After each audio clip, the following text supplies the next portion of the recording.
Welcome classic rock fans to another one of my worst to best videos, and today we're looking at the albums of Yes.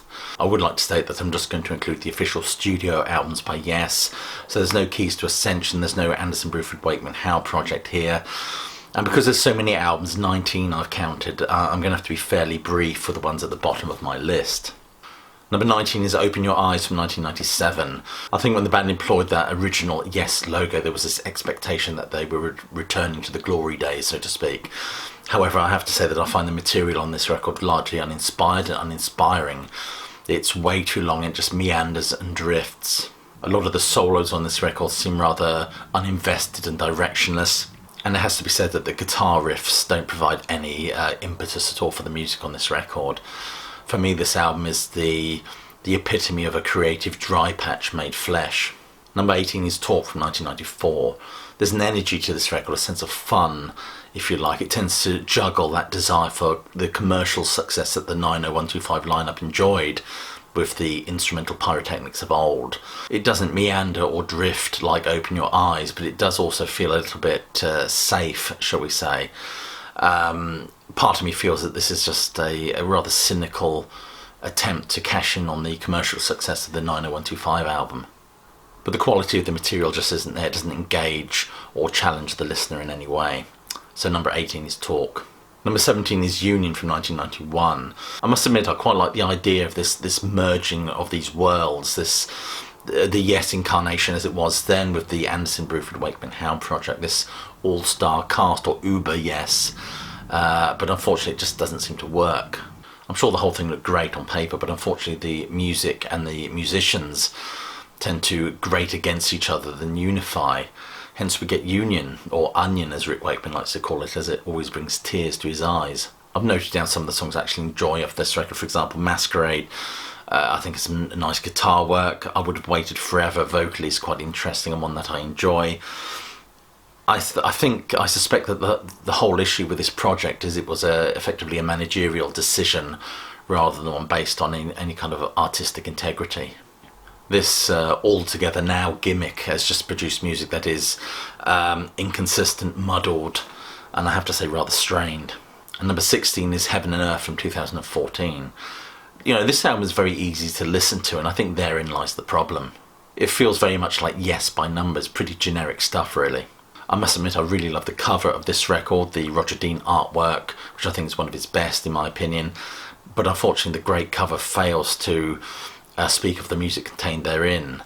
I must admit with subsequent listens I find myself enjoying some of the nuances that this music reveals. I do love the track Believe Again, and I love the track To Ascend. Unfortunately the music fails to do just that, rather it just tends to flatline. John Davison's lyrics are good, and the thundering bass of Chris Squire is always a pleasure to listen to. Jeff Downes' keyboard work is decorative, and Steve Howe's guitar work is intriguing and engaging as well. It's just overall the whole thing just comes across as a little bit listless. Number 15 is Tomato from 1978. I think it's clear from this album that the band just didn't like playing together anymore. It's as if they kind of wanted to merge together in one room to see if there was any kind of creative spark would come of it. And often with this material it seems to lack that synergy that classic Yes always had. It's an album that's plagued by animosity, infighting and lethargy. That being said, there are some nice moments, I think, especially from John Anderson and Rick Wakeman. Circus of Heaven is fun. Don't Kill the Whale, of course, was a single, I believe, and it's also a standout track. But I also love the song Madrigal. I think that's a lovely track and has something of the wondrous stories about it. I think by the time this album came out, that established punk scene and burgeoning new wave would have been given a fair bit of ammunition to use against this band with this album. I think it's safe to say that we're definitely running out of ideas. This is arguably the band's P45. Number 14 is Yes, the debut album from 1969. It's an album that I enjoy, it's a great record in many respects, but I think it's safe to say that fully fledged Yes sound just wasn't quite there yet. It has some remarkable standout moments as the band forge an identity amid the psychedelic vagaries and meanderings of their peers. Although it has to be said, by 1969 a lot of those psychedelic tropes had kind of already started to drift away from the musical vernacular. Some of the standout tracks on this record are Beyond and Before, which sees the band firing on all cylinders. I love the Birds cover on here. Every Little Thing is also an explosive and dynamic number that beautifully employs the day tripper motif. It has to be said my favourite from this album is Harold Land. I love the keyboard sound. It sounds like it's been lifted straight from Blackpool Pier. And Chris Squire's bass is thundering, of course, which certainly points the way of things to come. And also this song anticipates those multi-part suites that, of course, would come to define Yes's 70s output. This album is definitely a great start. Number 13 is The Ladder from 1999. A lot of Yes fans tell me this is a remarkably good album. However, I listen to it and it just fails to grab my imagination like, classic Yes music always has done. The keyboards seem a little bit lost, as if they're there just to provide some texturing rather than a main instrument in themselves. The music, of course, is given some added oomph or power by Billy Sherwood's second guitar. Some of the tracks that really stand out on this album for me are Homeworld. I love the sort of acoustic guitar and piano bit in that. Lightning Strikes, Face to Face, Steve Howe is excellent. Chris Squire's bass is at its thundering best, of course. New Language is interesting because it provides a platform for all the members of Yes, all 6 of them at this juncture, to show what they could do. Not that there was ever really any doubt, to be honest with you. For me, what's missing with this album is that sense of excitement and that sense of adventure that Yes's music always contained. I think the attempt to meld those proggy elements with a more pop aesthetic was getting a bit tired by this juncture, so I must admit I find The Ladder a bit of a climb. Number 12 is Time in a Word from 1970. This album, there's no doubt this album displays much of the promise that would be revealed on the album that comes after this. We certainly can't help but marvel at the ambition of this record, but it almost feels as if they tried to do too much too soon. But on this one, they delve into some pretty deep oceans, no pun intended. I mean, the music is ambitious, the song structures are interesting as well, and it certainly adds new dimensions to the sound that was established by their debut. The use of orchestra on this certainly adds a sense of grandeur. There was a trend in pop music to be working with orchestras at this juncture. But for me, the progression seems somewhat forced. In fact, one critic said that Time in a Word is an overblown statement with its meaning diminished by its bloated sound. I certainly don't agree with that, as there's so much energy, impetus and inventiveness on this record. No opportunity necessary, no experience needed is a vibrant, powerful opener. It's a frenetic interpretation of the Richie Havens number. And I have to include a call out for the track Astral Traveller. Stirring stuff. Number 11 is Drama from 1980. I think it's fair to say that anything after the rather musically flat Tomato album would feel like a kind of prog breath of fresh air. And Drama is just that. It's an intriguing mix of thundering prog with Machine Messiah, with the sensibilities of 80s pop as Yes and the Buggles merge. There's certainly much to recommend this album. It's musically great. There's some really, really good material on it. I must admit, I do find myself missing the rather esoteric and ethereal astral warblings of John Anderson, wherever he was at this juncture, probably yogic flying or astrally projecting somewhere, I guess. This album provides the much needed musical shift to the Yes landscape after the cultural tsunami that was punk. It has to be said that Trevor Horn's vocals do blend well with the music, and Jeff Downes' playing is great on this one as well. For me, the real stand-up moments on this record are the glorious sonic construction that is Machine Messiah. Into the Lens doesn't really happen. I think it's fair to say that the Yes sound is given a darker, more dystopian twist for this record, and certainly befitting of its moniker, because the music is dramatic if nothing else. It has to be said this is a good album. Trevor Horn does perform very well. I just find myself missing the personality and the charisma that John Anderson brings to the mix. Number 10 is Magnification from 2001. One critic has pointed out that this album is the perfect blend of the band needing to evolve and to explore, as well as trying to appease its fan base, which was a pretty eclectic mix by this juncture. I think Magnification is a collection of strong numbers, so there's some great songwriting on here that sees them replace Igor Horoshov. My wife is Russian and she says that's definitely how his name should be pronounced. Obviously he's replaced with an orchestra, and therein lies the problem for me with this record. I find the orchestral elements on this are a little bit intrusive, a little bit swamping. I'd much rather that the orchestral bits were replaced with some wonderful explorative and progressive keyboard parts. The songs are built around the concept of love and that need to connect with one another and the wider world, of course. It has to be said that Steve Howe plays absolutely brilliantly on this record, and I think John Anderson's voice is remarkably strong at this juncture. I just find that the material meanders and drifts a little bit, although I find that's a criticism that could be aimed at a lot of their later material, to be honest with you. There are some longer pieces on this album that are really enjoyable. For example, Dreamtime and In the Presence of interesting sonic forays. Not quite close to the edge, of course, but great nonetheless. It has to be said that this is a good album as far as I'm concerned. Number 9 is Big Generator from 1987. There's no doubt that 90125 divides Yes fans, but probably delights the band's accountants, I suspect. I think the attitude was, with Big Generator, if it ain't broke, why fix it? And I must fess up to being a fan of this material. In fact, one of the reasons I went to see ARW or Anderson, Rabin and Wakeman was simply to see some of these songs performed live. I read somewhere that during the making of this album there was significant disagreement between Tony Kaye and Trevor Horn, which effectively strikes the death knell for this incarnation of Yes. It's a bit like The Curse of the Rotten Tomato all over again. This album tries to replicate the sound of the hugely successful 90125 album, but the quality of the material just does not live up to its predecessor. It feels like a lesser version of. There was a lot of tension in the band at the time. That sometimes tension can actually work. More often than not in Yes, it doesn't. John Anderson apparently was yearning for a return to a more traditional Yes sound. So the band were at a kind of crossroads, really. Do they look backwards with Anderson or go forwards with Rabin? This probably explains why it took about 4 years for them to actually produce this album.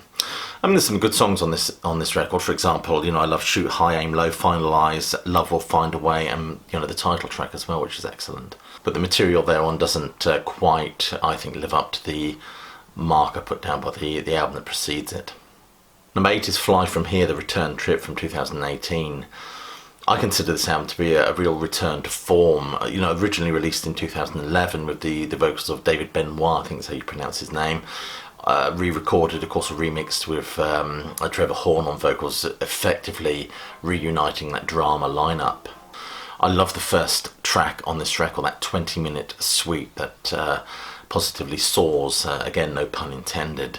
There are some remarkable musical passages on this album. For example, Solitaire by Steve Howe, which absolutely delights. Perhaps to make up for his lead vocal on Hour of Need, which certainly doesn't delight. I mean, no disrespect to Steve Howe, he's an exceptional musician, but he's got a voice that's as flat as the Berkshire Downs. Nevertheless, as always, his playing is immense on this record, and Chris Squire's bass as well. I love that opening, the opening of the album. I mean, those deep resonances that Chris Squire achieves really sort of rattles the fillings. And that opening suite is absolutely fantastic. I think Yes are at their very best when they're exploring and fleshing out these long, drawn-out, multifaceted pieces. There is certainly an energy to this album. In fact, one critic has said it's like they're inventing progressive rock for the first time. Listening to it, of course, it comes across as a labour of love, as if the band are just producing something with nothing to prove. And of course what they do is produce a pretty damn good album, in my opinion. Of course one must be inevitably drawn to comparisons with the Drama album. I think the songs on this are lighter, softer, less edgy. They certainly don't have that menace or that heaviness that the Drama album has. I certainly think it's one of the best things they've done in years. Number 7 is 90125 from 1983. There's probably a lot of hardcore Yes fans out there that will probably bristle with indignation that I put this one so high up on my list. I remember attending a signing at HMV in London of the classic lineup of Yes. They were still on their 35th anniversary tour, I believe. And just before the band came out, they played Owner of a Lonely Heart over the tannoy, and there was an audible groan from the Yes faithful. Interestingly, what I took to get signed was this, my Full Circle tour program, which I managed to get signed by all of them, including the late great Chris Squire. I was only about 13 when this album came out, and I found the songs absolutely intriguing, as well as the videos, of course. They were standard MTV fare. In this album's defence, I'm pretty sure there are a lot of dedicated and fervent Yes fans out there because of this album, myself included. And there was that VHS video that came out as well, wasn't it? 90125 Live or something, I can't remember what it was called. But obviously I watched it to death, and I remember just being enamoured with the swirling Starship Trooper. Of course, that compelled me to go rushing off to my local second-hand record store and buy a copy of the Yes album. The rest, of course, is history. But I get it. A lot of the faithful see this as a kind of a radio-friendly blot on the landscape, and certainly a landscape not drawn by Roger Dean. There's no doubt in my mind that Trevor Rabin is an incredibly talented guitar player and songwriter. One of the songs on this album that I really, really love is Changes. It's one of my favourite. If I was to do a top 10 Yes songs, that would probably make my top 10, believe it or not. But, you know, if you've got past all the sportswear and the coiffed haircuts and things like that, I really enjoy this music, even though many would feel that it was a bit of a sellout. I think on this album the Trevor Horn production is sleek and effective, perfectly suiting the music. It's not an album that suffers too much from those, what I call those 1980s production affectations. It doesn't pollute this album that much. I think those tended to affect the albums recorded around about between 85 and 89 more than the very early 80s. Of course, the song structures are tighter and shorter, therefore more accessible. They certainly reach out to a new audience with their very harder edged, some might say more commercial sound. I personally think this is a great album, although I do understand that it's probably a bit of a thorn in the side to the prog purists. Number 6 is Going for the One from 1977. Of course, this is the album that sees Rick Wakeman return to tickle the ivories once more after his bewilderment at the prog obfuscation that was Topographic Oceans. And obviously we sense with the way he plays on this record that he has a renewed enthusiasm for this music. And on this album we get a much tighter, more consistent song structure, from the very rocky title track, of course, to the wonderful slice of whimsy that is Wondrous Stories. That being said, there's still something of the Topographic about it in terms of the lyrics. I mean, it doesn't explore Hindu Shastras over 4 sides of vinyl, of course, but nevertheless the lyrics are still full of mystical, abstract and spiritual resonances and imagery. But the music is dramatic and melodic. It also contains the beautiful lengthy piece that is Awaken, of course. And it just sounds so good. The vocal harmonies are in perfect symbiosis with Steve Howe's guitar work. And as I said, Wakeman revels or reveals a genuine enthusiasm for this material. One critic has suggested that the title track is, his first real attempt at a rock song. And certainly, you know, the resonances of Steve Howe's guitar has a more aggressive tone to it. Perhaps he was getting himself primed up for his stint in GTR in Asia. I love the sound of Rick Wakeman's keyboards on Parallels, that very stately organ sound. And Awaken, of course, is one of those extended suites that this band do so well. I mean, the lyrics are spacey and unforced, and I think John Anson and Chris Squire are dead on vocally. Some have suggested the sleeker and harder sound that Yes employ on this album was perhaps to do with some of the pressures, contextual pressures that were perhaps on these sort of bands at the time. If we think of the prog landscape at this time, of course, Jethro Tull were noodling away within the paradigms of English folklore. ELP were about to oil up and jet off to Love Beach. Gentle Giant was searching for the missing piece, and Genesis were down to 3, and King Crimson were nowhere to be seen. Strange times indeed. It's no wonder that Yes wanted something more defiant, perhaps, and were really going for it on this one. And now, of course, we move into the real creme de la creme of the Yes catalogue. I have an interesting question I want to put to all the Yes fans, which I will put at the very end of this video. Stay tuned for that one. Number 5 is Relaya from 1974. I remember when I lived in Moscow, I was visiting Tolstoy's house, and there was this Russian guy in the queue that was absolutely psyched to hear that this band had performed a kind of appropriation of Tolstoy's War and Peace. Although this album certainly has its critics, a lot of people finding the music on this record rather jarring. I think, like Topographic Oceans, it contains moments of astonishing beauty. Those, of course, who feel that the Topographic album is a bridge too far might feel that this album gets a little bit too close to the edge. Oh yes, puns abound. And I can see how many feel this music is pompous, inflated, over-considered musical meanderings. I, however, feel that the band creates worlds with this music, universes even, that the listener can immerse themselves in. The topography of which is beautifully mapped out by Roger Dean. Listening to this album, I find myself carried away on the ethereal and cosmic tones and textures contained therein. And it's one of those classic Yes albums that's defined by its beautiful, multi-layered, atmospheric instrumentals. The musical and conceptual scope of this album is breathtaking, although it's a completely rickless affair, of course. Wakeman felt that, obviously he felt completely alienated by the direction the band were going in, as revealed on Topographic. I'm pretty sure he probably wouldn't have liked Relaya either. He certainly felt disenfranchised by this material. But when I listen to these albums, I'm not only struck by how beautiful they are, but how rhythmically dense they are at times, and the musical virtuosity is absolutely breathtaking. One critic has said of this record that it's no more than a continuation of the incoherent indulgence of Topographic. I often wonder whether these people actually listen to this music. I mean, there are elements on this album that are quite tight and heavy and well structured, almost similar to Close to the Edge. The track The Gates of Delirium is just remarkable. The way the band employ tension and drama is a perfect example of metaphorical instrumentation as the band recreate that clatter and clash of battle. I don't know if it's just me, but I think Sound Chase has almost an improvisational quality to it which perfectly displays the band's musical nous and technical abilities. And it has to be said that the Soon section of The Gates of Delirium is achingly beautiful. When you listen to it, it almost feels unearthly. Number 4 is the Yes album from 1971. With this album, a marker is laid down in which Yes were going to redefine the very essence of progressive rock music.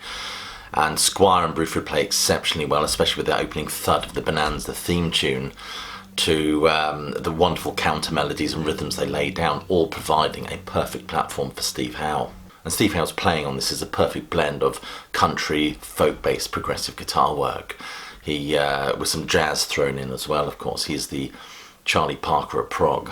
And Steve Howe's guitar playing is certainly the magic ingredient for this record, with its distinctive sound, cosmic thrust and defining lift. If Squire and Bruford give this music ballast, it's Howe's riffs and intricate guitar work that anchors it to Mother Earth. As Anderson, of course, is soaring away in the firmament, singing of summer and long winters longer than time can remember. One thing I get about this album is that sense of purpose. There's a real feel of camaraderie. And the blend of the instruments is absolutely fantastic. It's almost as if they're all bouncing off each other, all on a kind of a separate journey in a way, if that makes sense. As well as beautifully complementing, of course, Anderson's cosmic warble. Overall, the performances are purposeful, edgy, and graceful at the same time. That's one thing I really enjoy about this record. It's the compositional structures are absolutely remarkable. You know, with Anderson's soaring falsetto, of course, which is very much the cherry on the prog cake. His lyrics are just remarkable. You know, the words and phrasings drawn from the paradigms of folk, blues and jazz influences as well. Haunting lyrics which are lifted from, according to Classic Rock magazine, lifted from science fiction and delivered with the dazzle of an operatic performance. Number 3 is Fragile from 1971. Many view this album as a kind of bridge between the Yes album and the full-blown prog ambitions displayed on Close to the Edge and Topographic. And on this record we get 4 tracks of full band performances which are absolutely remarkable, as well as 5 individual tracks showcasing each member's abilities. The spectre of Pink Floyd's Ummagumma rattles its chains from the margins, but thankfully this is much better. The song Roundabout, of course, is wonderful as well, with that gorgeous guitar intro by Steve Howe, followed by the frenetic bass line of Chris Squires, played beautifully, I have to say, by Geddy Lee during their Rock and Roll Hall of Fame induction. And that's not to ignore, of course, what Rick Wakeman brings to this track. Of course, Rick Wakeman joins them about this time. I think he comes from the Strawbs, if I'm not mistaken, and bringing his Moog with him as well as other instruments. And even Steve Howe employs a whole variety of different guitars and stringed beasties on this one. For me, South Side of the Sky on this one is the standout track. It's absolutely mental. It contains some of the band's most intense performances. In fact, one critic said that they play as if they were about to leave the planet and no doubt orbit the Earth, of course, that Roger Dean has depicted in his absolutely beautiful artwork. The Earth, of course, that Roger Dean has depicted fits in with that idea of fragility, and there's a very eco message there. I'm sure Etta Thunberg would be applauding from the wings. But Roger Dean also said that the Earth, seen from that perspective, or somewhat fragmenting, is supposed to represent the mindset of the band as well. Long Distance Runaround, very much like Roundabout, is a fairly accessible number. I mean, even the kind of solo pieces I really enjoy in this as well. We have Heaven, Chris Squire's bass noodling in The Fish, as well as Mood for a Day by Steve Howe. All exercises in not only individual virtuosity, but in atmospherics and texturing. Number 2 is Tales from Topographic Oceans from 1973. Now, I know a lot of you will be wondering why I've placed this at number 2, especially after everything I've said about this album, which still rings true, by the way. Topographic is my go-to Yes album. It's one I think enjoy more than any other. However, for the purpose of this video, I was listening to them side by side, and I just felt that Close to the Edge perhaps does slightly edge it. But there's no doubt about it with this album. For many, this is where it all goes to see, so to speak. And but for me, this is an album that contains passages of intense beauty. all based, of course, on the footnote of a yogi. The yogi in question is Paramahansa Yogananda, if my memory serves me right. And the songs are organised around the nuances and what is revealed in 4 Hindu Shastras. Paramahansa Yogananda described these Shastras as revealing, if I may quote, they're a comprehensive treaty that convey profound truths under a veil of detailed symbolism. And of course each track explores or represents the spiritual essence of each Shastra. There's no doubt about it, there's a lot of people that see this as bloated hogwash, emblematic of everything that's wrong with progressive rock. But as I've said, I see it as a work of unparalleled scope and immense beauty. It very much comes down to you, really, whether you view it as a work of creative brilliance or just artistic hubris. I believe John Anderson and Steve Howe are the main writers on this as they expand this exploration of these Shastras over 4 sides of vinyl, and both really assert themselves on this record. Of course, it's Anderson who is predominant with his very ethereal and soaring vocals, but it's also an album that contains some of Steve Howe's greatest guitar work. My favourite track on this album is the revealing science of God, i.e. what is revealed. Now, Rick Wakeman has gone on record as saying that this would have been an absolutely incredible single album, but it's a rather bloated double album. It's a shame that he couldn't really appreciate this record, because I think what he contributes in terms of his playing is absolutely wonderful in terms of the dynamics, sounds and textures of this album. He did actually at one point during the recording of this album shuffle off to another studio and play with, add something to Black Sabbath's, I think they were recording Sabbath, Bloody Sabbath at the time. Could be wrong though. On listening to this, we can't help but marvel at its scope. But as one critic pointed out, there's a big leap from marvelling to understanding. When I listen to this album, I'm taking this wonderful journey across musical landscapes, which both mystifies and fascinates in equal measure. And it's an album full of delightful little moments as well. For example, the house guitar parts and the gorgeous folk-like passages that are woven very much into the fabric of the extended pieces. This is not an album that I would encourage somebody to listen to if they wanted an introduction to Yes. But once they were feeling a little bit more confident, I would urge them to take the plunge. And number 1 is Close to the Edge from 1972. A Thing of Beauty is indeed a joy forever, and when we listen to this record, we can't help but lose ourselves in the cosmos of textures and sounds that all contribute to this masterpiece. From the burbling beginnings to the dissonant interplay of the instruments before it bursts into life with Chris Squire's wonderful bass and Steve Howe's rather jagged riffing. And Squire's glorious rumbling counter rhythms provide an excellent platform for Wakeman's frenetic keyboard flourishes. It's like prog freeform jazz on Benzedrine. What is constructed here is a dense ocean of sound, a rich tapestry of progness. I love the way Squire's bass pounds away in total mass retain, providing the very pulse of the music. And You and I has got to be one of the most beautiful pieces of music ever composed. I love the way it starts with that flutter of Steve Howe's guitar, and those mellotron-soaked crescendos are incredibly uplifting. And Siberian Katra, of course, is another standout moment on this album. Katra apparently comes from Arabic for As You Wish. It's got a very sort of funky jazz infusion to it, really, and Chris Squire's Rickenbacker bass, just the twang of that is beautifully complements Steve Howe's riffing at the beginning, and I love the keyboard section in the middle of this. It's an album of intense beauty, there's no doubt about that, but according to Bruford, it masks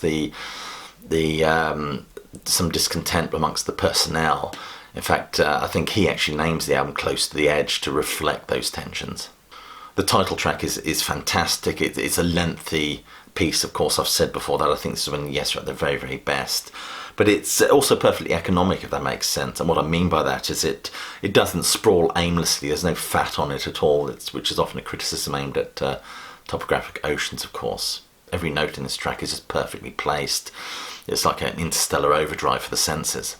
And we come to You and I again, that song that has a transcendent quality to it. I love the way this track just unfolds into being, starting with those very gentle harmonics from Steve Howe's guitar, before we get that strumming and almost heartbeat that beautifully complements John Anderson's vocals, which are spine-chillingly beautiful, I must add. There's no doubt about it that Anderson's lyrics were becoming a little bit more esoteric and otherworldly, shall we say. He was, apparently for this album, he was influenced by the novel Siddhartha by Hermann Hesse, not to be confused with Rudolf Hess, of course. This book tells the story of a young man alive during the time of Buddha who experiences a spiritual awakening. It's perhaps a metaphor for Anderson's own journey, but it's certainly a perfect platform for Anderson's trippy far-outedness. This was one of the alienating factors for Bruford, who didn't share in Anderson's rather mystifying lyrics and this exploration of prog obfuscation, which of course would see Wakeman leave the following year. I mean, this album represents music lyrically a sonic culmination of everything this band was striving for the last 5 years. I think it's safe to say that this album is a flawless masterpiece. Anyway, this video marks my journey through the wonderful landscape that is mapped out by Yes. If you appreciate the work that goes into these videos and my reviews generally, do check out the links below this video. You can donate, you can become a Patreon, you can even check out my Facebook page. I do post stuff on there on a daily basis. Now, in this video I did say that there was a question for you all. There's actually 2 questions for you. First question is, if you could think of one word that defines what Yes's music means to you, what word would that be? For me, it's transcendence, because I always find their music incredibly uplifting. And the second question is, which Welsh band did a marvellous version of Yes's Wondrous Stories? And I'll give you a clue, it definitely wasn't the Manic Street Preachers. So it just leaves me to say thank you for watching. Please do click like, subscribe and check that bell so you get notified of any future uploads. Thank you for watching, stay safe, and more importantly, please do keep listening.